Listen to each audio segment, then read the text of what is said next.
What happens when the system that's supposed to protect you turns on you instead?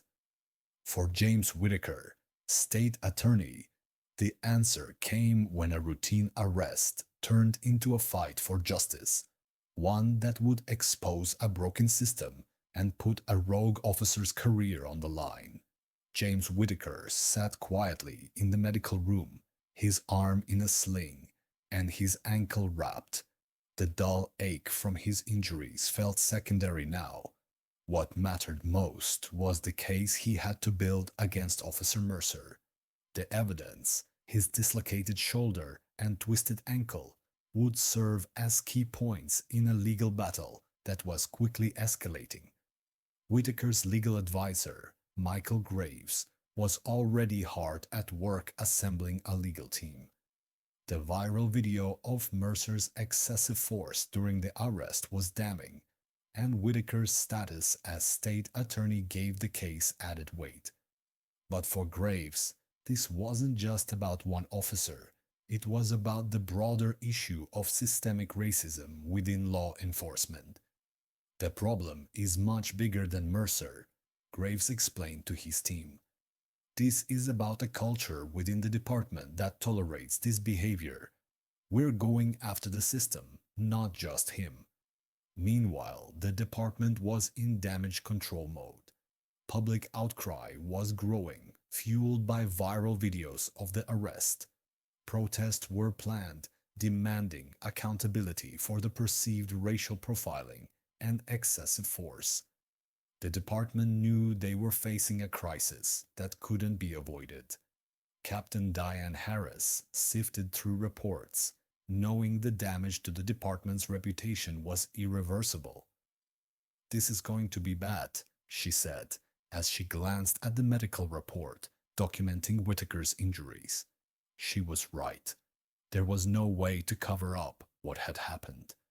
In the hearing room, Officer Mercer sat nervously as the internal review panel went over the evidence, videos, witness statements, and Whitaker's medical reports. It was clear. Mercer had used excessive force during the arrest, and his judgment was severely flawed. The panel's lead, Captain Reed, addressed Mercer directly. "Your conduct raises serious questions about your adherence to the department's standards," Reed said, flipping through the pages. "This is a critical breach of protocol."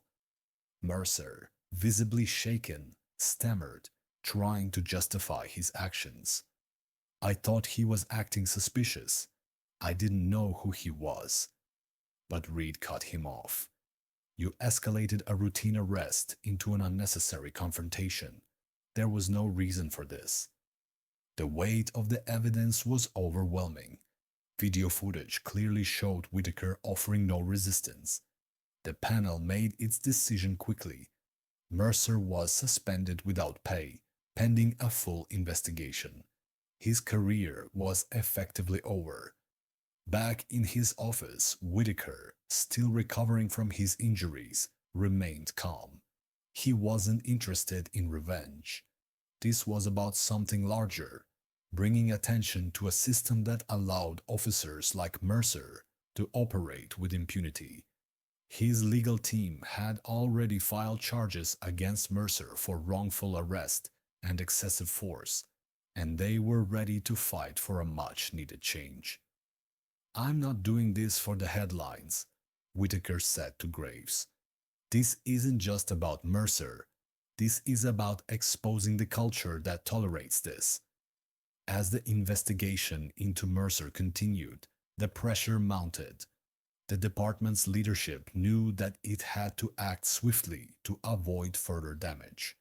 They issued a public apology, acknowledging the failures in their practices and promising reform. "What happened was unacceptable," Captain Harris stated, her voice firm. "We are committed to change." The department's promise of reform was met with mixed reactions. While some saw it as a step in the right direction, others remained skeptical, having heard such promises before. But Whitaker was resolute in his goal. The battle for justice was far from over, and the real fight was just beginning.